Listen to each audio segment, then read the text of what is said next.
Olá, concurseira. Missão 2, aula 2.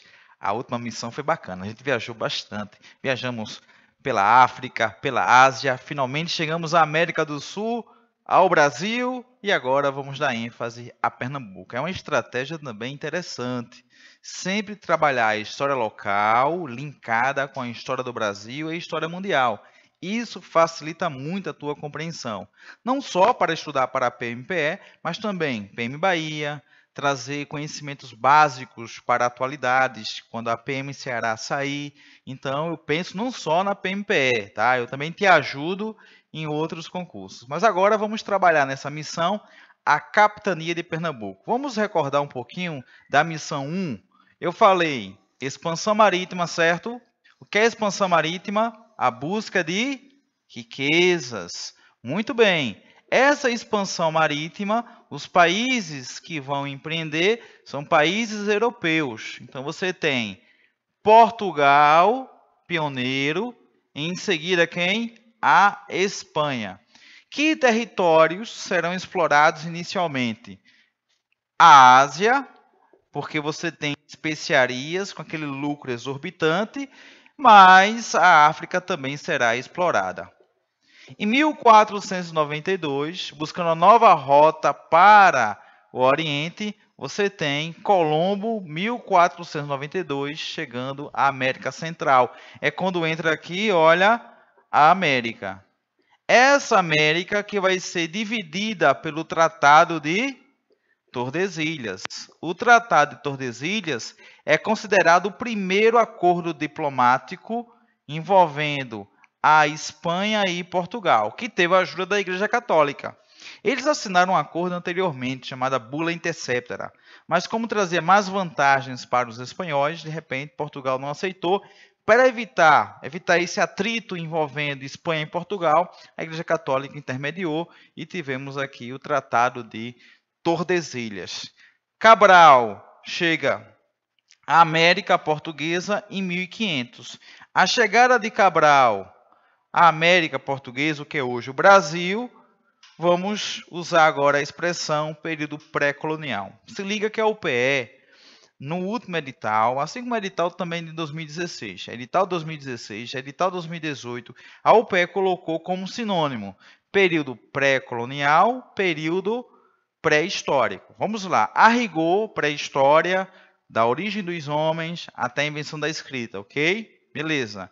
E o pré-colonial é um termo utilizado também para fazer referência à indecisão que os portugueses tiveram quando Cabral chegou aqui. Na descrição de Pero Vaz de Caminha, homens nus, uma fauna exótica, assim como a flora, mas não tinha aquilo que os portugueses procuravam, que era o quê? Ouro, prata, especiarias.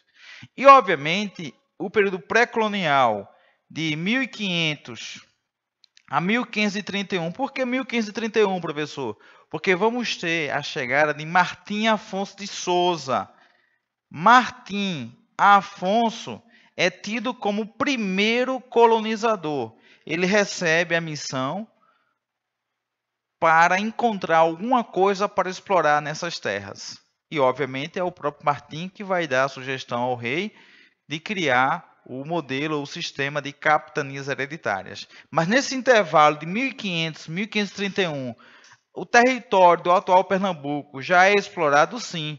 Há várias expedições, como eu tratei com vocês.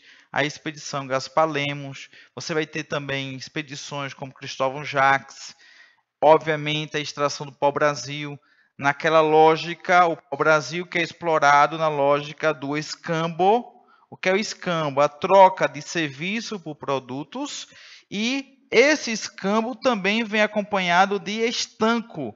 O que é o estanco? O monopólio real. Lembra que eu falei na missão 1 da aula 2? Que o mercantilismo, a marca é o monopólio, a exclusividade. Então, nesses 31 anos iniciais, da chegada de Cabral até a chegada de Martim Afonso de Souza, há uma incógnita. Portugal coloniza ou não essas terras que hoje chamamos de Brasil?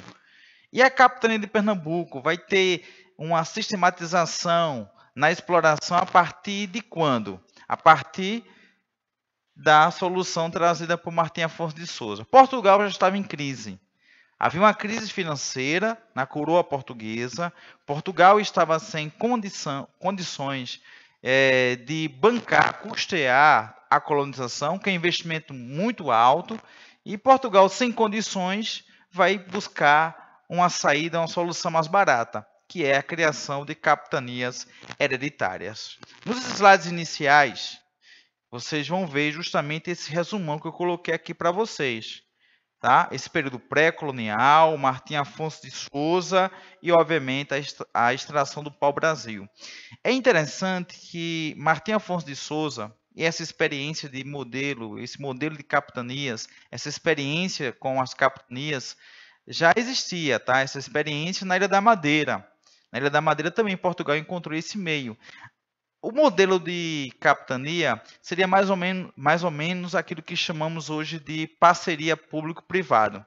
As terras pertencem a Portugal, Portugal não tem recursos financeiros suficientes para explorar, vai entregar a terceiros, vai entregar a particulares. Mas a solução de Martim Afonso de Souza foi importante para Portugal garantir essas terras. Por quê? A França não aceitou o Tratado de Tordesilhas. Para você ter ideia, o rei francês chegou a dizer: se Portugal mostrar o Tratado de Adão e Eva, determinando que essas terras pertencem a eles, aceitaremos. Obviamente foi uma ironia. Os franceses que ocuparam o Rio de Janeiro ameaçaram também nosso litoral. Aqui a parte norte, né, você tem eles ocupando o Rio de Janeiro, depois vão subir aqui no Nordeste e, obviamente, serão também repelidos, eles vão ocupar até o Maranhão, fundando a cidade de São Luís em 1612. Mas, enfim, as capitanias hereditárias, professor, em linhas gerais, elas tiveram sucesso ou fracassaram? As capitanias, elas são inauguradas em 1534, quando esse regime passa a ser adotado, e serão extintas no século XVIII, no governo de Marquês de Pombal, 1756.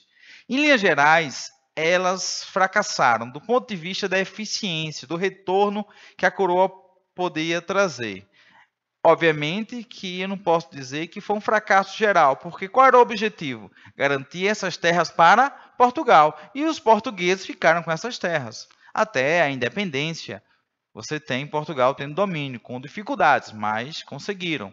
Obviamente, a fundação do Estado brasileiro, 1822, já iremos fazer um outro debate. Mas o fato é que Portugal conseguiu controlar essas terras, sob ameaças dos piratas, dos corsários, que eram aquelas pessoas contratadas pela coroa para saquear navios.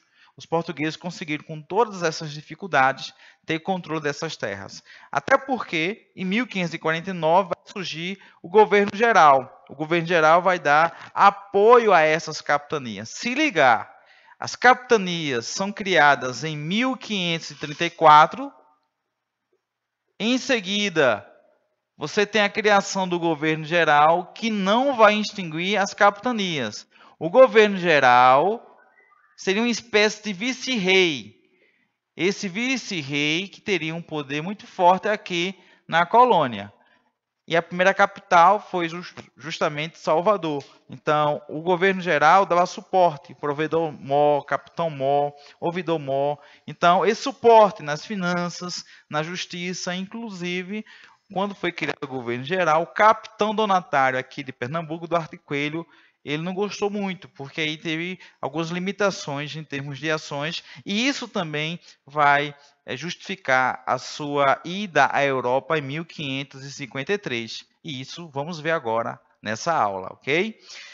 A capitania de Pernambuco. A capitania de Pernambuco, a mais próspera de Portugal, entre os séculos 16 e 17.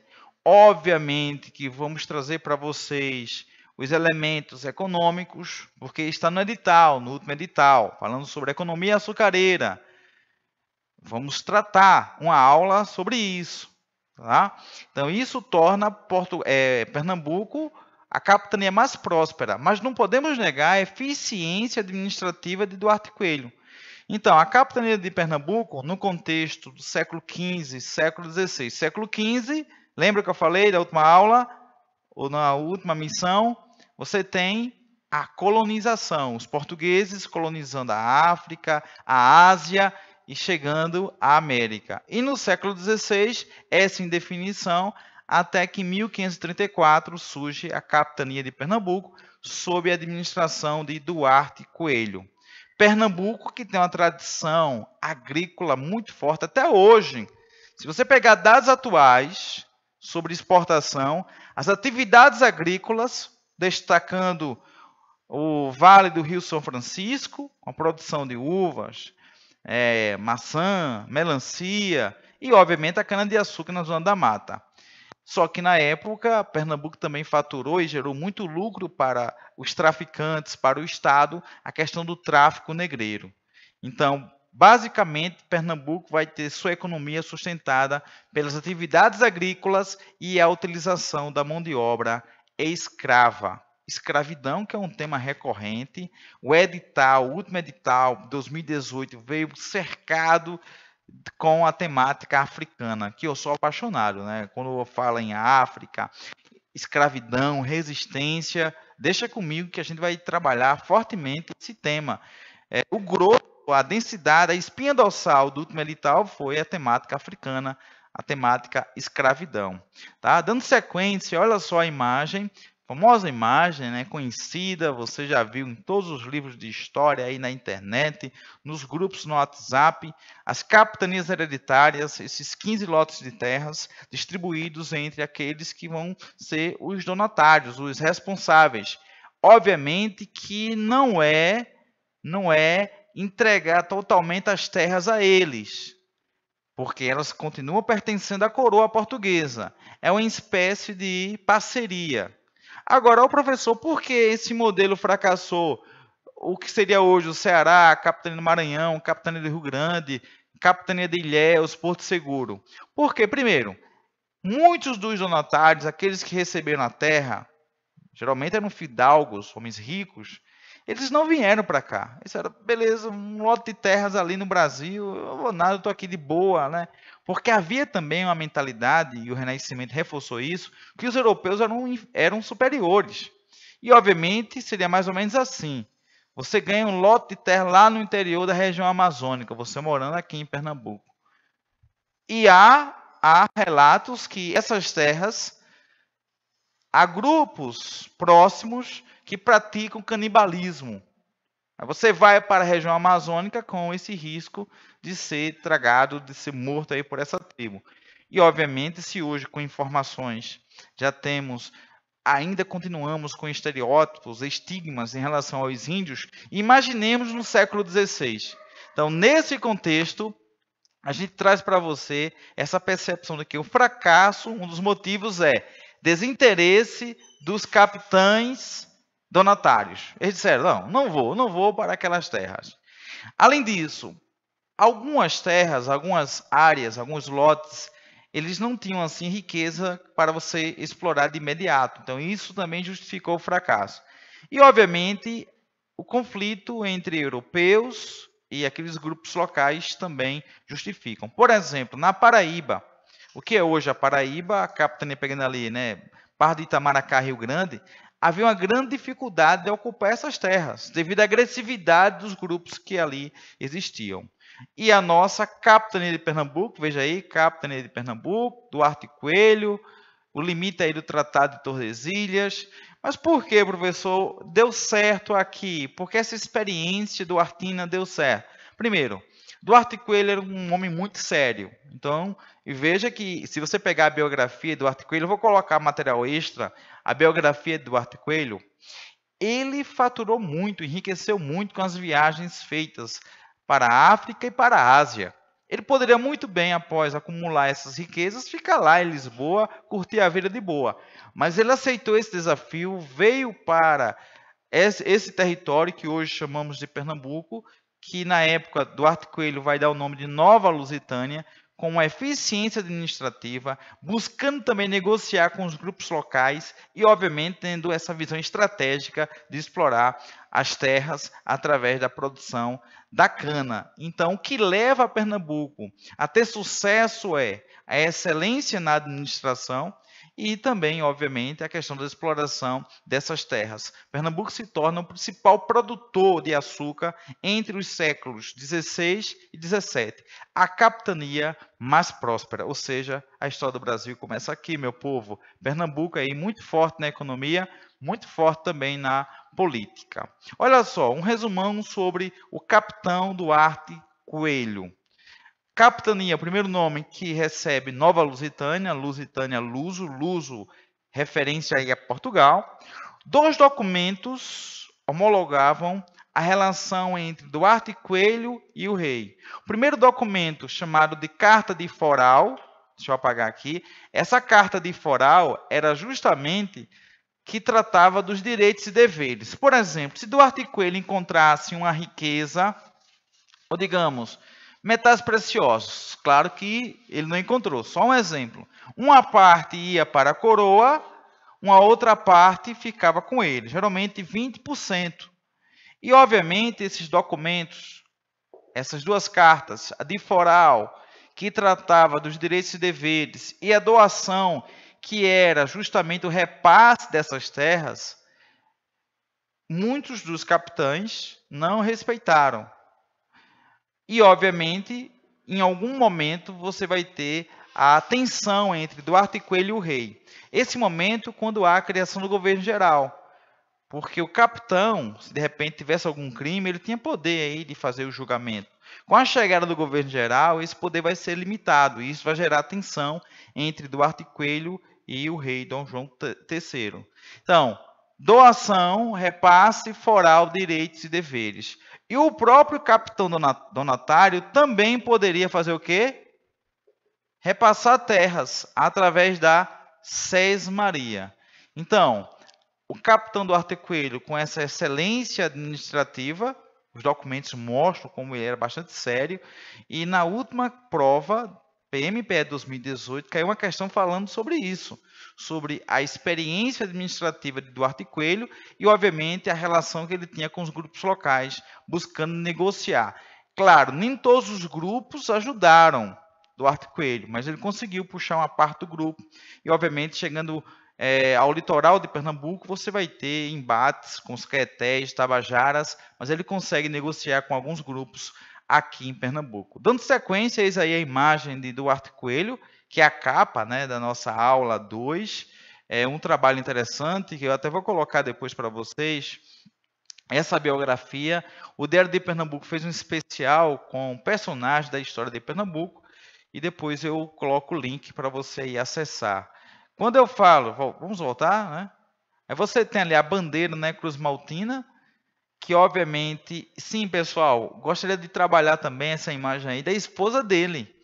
Muitos não sabiam, caiu na prova PMPE 2018, que quando ele retorna para Portugal, ele vai deixar Pernambuco sob o governo de quem? Da esposa dele, Brits de Albuquerque. Caiu na prova. Muitos candidatos erraram essa questão. Porque a questão dizia o seguinte, que quando ele retorna para Portugal, ele não confia o governo para sua esposa, deixa para Matias de Albuquerque estar aí de lado. Então, a questão estava errada. Ele deixa Pernambuco, volta para Portugal para conversar com o rei em 1553, mas não volta, né, porque ele falece.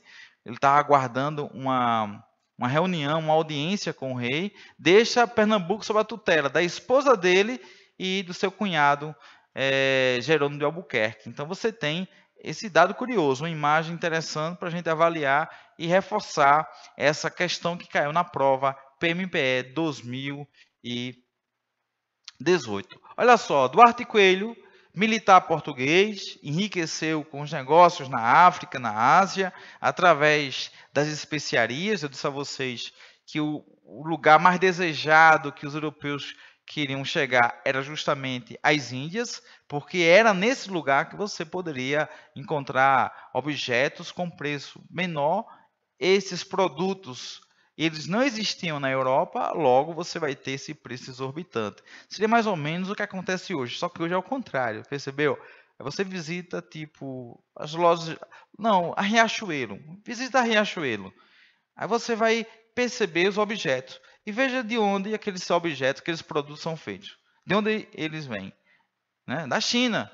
Hoje tem o contrário, porque você tem a produção em elevada escala lá na China, o preço sai menor e aí eles vendem com um preço maior para faturar. Então veja que a relação Ocidente-Oriente ainda existe em um outro contexto, claro, mas para você perceber que Duarte Coelho faturou usando essa lógica, assim como outros europeus, e obviamente foi muita ousadia de ter vindo para Pernambuco, uma vez que ele poderia estar de boa na Europa e veio administrar essa capitania, que não foi fácil. É muito importante também salientar que não foi tão fácil assim para Duarte Coelho, mas ele conseguiu aí com muita habilidade e também, olha aí, olha, na última parte, uma informação tão básica, mas que caiu na prova 2018. Governa até 1553, deixa a capitania para sua esposa Brits e o seu cunhado Jerônimo de Albuquerque. Aí uma breve síntese da biografia de Duarte Coelho. A administração de Duarte Coelho. A administração duartina, que vai ter luta, vai ter que enfrentar, né, os índios, os piratas, que eram aqueles autônomos que saqueavam navios. Lembrando que no litoral de Pernambuco existem as feitorias, aqueles locais de armazenamentos. E, obviamente, essas embarcações também vão sofrer, não só com as dificuldades naturais, mas também com esses piratas que vão atacar bastante o litoral de Pernambuco. Os grupos locais, os tupis que se tornam parceiros, aqueles que não são parceiros vão receber o nome de tapuias. Esses grupos que são repelidos para o interior. Alguns desses grupos locais também vão desenvolver a mão de obra. Pessoal, Pernambuco se transforma na potência do século XVI, XVII, devido à produção agrícola. A princípio, a mão de obra utilizada é a mão de obra indígena. E é a partir de 1549 que você tem a chegada dos primeiros africanos. Então, esses grupos locais também participam da produção agrícola, da produção, cultivo da cana e extração da cana. Até hoje é uma prática que não é recomendável, porque agride o meio ambiente, que é a coivara. A coivara é a queimada. Você que mora próximo a cidades, né, onde há produção canavieira, há períodos que você tem aquele pozinho, né, que chega lá na tua casa e tal. A coivara é a queimada. Queima a plantação, depois vai fazer a colheita. Sabe quem desenvolveu essa prática? Os índios. Obviamente, eles não são bobinhos. Você já entrou na plantação de cana? Aquelas folhas altamente cortantes? E, obviamente, eles pensaram, poxa, então a gente queima tudo, depois vai extrair. Então, essa prática foi adotada depois, no contexto já da mão de obra africana, e você tem ainda hoje essa exploração. A eficiência administrativa de Duarte Coelho se dá justamente pelo resultado. Você tem em 10, 15 anos, Pernambuco já alcançando uma estabilidade, algo que em outras capitanias há dificuldade ou as dificuldades, né, impediram os capitães terem êxitos. Exceção também de São Vicente. A capitania de São Vicente que vai ficar com o Martim Afonso de Souza. Mas as demais, as dificuldades naturais, econômicas, sociais, prejudicaram. Por isso que houve um malogro nesse modelo de capitanias. O que leva Pernambuco também a ter sucesso no governo do Duarte Coelho é a dedicação que ele tinha à capitania. Você pegando a biografia dele, percebe que de forma árdua ele se dedicava à capitania de Pernambuco. Daí, como eu falei, a seriedade que ele tinha na forma de governar, de administrar. Essa administração que também contou com a ajuda do seu cunhado, né, Jerônimo de Albuquerque, que tem um caso até curioso, né, de Jerônimo, que vai ser aprisionado por um grupo local, por uma tribo. Só que o que acontece? Ele conquista uma das mulheres da tribo e se casa, né? E, obviamente, eu trouxe até um texto aqui para você perceber essa relação entre portugueses e grupos locais. O donatário, porém, era um sujeito sério. Não se comportou como seu cunhado Jerônimo, Olha o nome, olha o título de Jerônimo, um Adão pernambucano, que no seu testamento declararia ser pai de 24 filhos, 8 com a índia Tabira, ou Maria do Espírito Santo, sua primeira mulher, 11 com a segunda, Dona Felipa de Melo, e mais 5 avulsos, afora os muitos que não assumiu ou dos quais nem tomou conhecimento. Duarte só procriou com a esposa. Olha aqui, Duarte, como eu falei, um cara sério. Já Jerônimo, meu amigo, de fato, o Adão pernambucano, viu? Dona Brites de Albuquerque, tendo com ela 2 meninos, Duarte e Jorge, e uma menina, Inês, que casou muito nova com Jerônimo Moura e morreu tragicamente na mesma semana que o marido e o filho recém-nascido. Então, um trecho do especial do Diário de Pernambuco para vocês. Professor, então aqui é a chamada história do cotidiano. Cai na prova? Na última prova caiu. Na última prova você tem que saber até artigos científicos. É isso que vamos trabalhar depois. Vou pegar alguns artigos científicos de temas relacionados a Pernambuco para a gente abordar. Porque na última prova a UPE trouxe a visão de um professor e um doutor em História e jogou lá a opinião dele e o candidato ficou ali perdido. Foi aquela questão fazendo referência às ligas camponesas, uma visão aí do professor em relação a Francisco Julião. Por isso que é interessante trazer trechos de jornais, trechos de artigos científicos, para que vocês possam ter esse hábito. Porque você que fez a prova 2016, viu que a prova já veio difícil. 2018, ela veio, né, pesada. Mas aqui você vai ficar bem preparado para tirar 10. Tá? É montar mecanismos, criar ferramentas para você aí não ter dificuldades na prova da UPE. Dando sequência, o governo de Duarte Coelho fundou aí a Vila dos Santos Cosme e Damião. Faltou aí, né, o I, Cosme e Damião, em Igaraçu. A fundação também de Olinda. Então, as primeiras vilas fundadas em Pernambuco foram Igaraçu e Olinda. Caiu na prova de 2016. Questão fácil, né? Muitos confundiam. As primeiras vilas foram Olinda e Recife. Não. Lembrar que Recife, até o início do século XVIII, ainda está subordinada politicamente a Olinda, porque a Olinda você tem a Câmara Municipal. Qual a diferença entre uma vila e um povoado? A vila tem, e é o centro político, tem uma Câmara Municipal, tem um pelourinho que representa a autonomia administrativa daquele local. Devido a desgastes com a coroa portuguesa, Duarte Coelho volta para Portugal, ele tem um desejo, quem sabe, de conversar com o rei, reverter a situação, porque com a instalação do governo geral, Tomé de Souza, que chega em 1549 e vai dar suporte a essas capitanias, então Duarte Coelho acreditava que era possível conversar ainda com o rei e buscar uma saída para resolver esse impasse. Não foi possível, ele morreu antes mesmo de conversar, ter essa conversa séria com o rei, e Pernambuco, a capitania, ficou sob a administração de sua esposa, no caso, né, o Jerônimo de Albuquerque, a sua esposa, que dava aquele suporte político e administrativo a Duarte Coelho. Essa foi uma questão que vamos responder na missão 3, essa relação que tinha com a esposa e com seu cunhado, ok? Então, eis aí a capitania de Pernambuco, sob a tutela de Duarte Coelho, salientando que Pernambuco, século XVI, já é a grande potência, devido à produção açucareira, à utilização da mão de obra escrava, mas, inegavelmente, a gente não pode deixar de falar sobre Duarte Coelho e sua eficiência administrativa.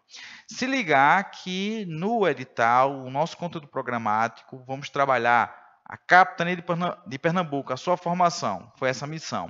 Na próxima aula, eu vou trazer para vocês os aspectos econômicos e, em seguida, os aspectos sociais, para você estudar parte a parte a capitania de Pernambuco até o século XVII, ao final do XVIII, Pernambuco se transforma em província. Após província, Pernambuco se transforma em unidade de federação no contexto da República. Lembrando que vamos estudar Pernambuco colonial, Pernambuco no contexto do Império, Pernambuco no contexto da República, a República Velha, a Era Vargas, o contexto do regime militar e essa nova República, o Pernambuco atual, ok? Encerramos aqui essa missão. na próxima tem resolução de questões com as missões 1 e 2. Concurseiro disciplinado será aprovado.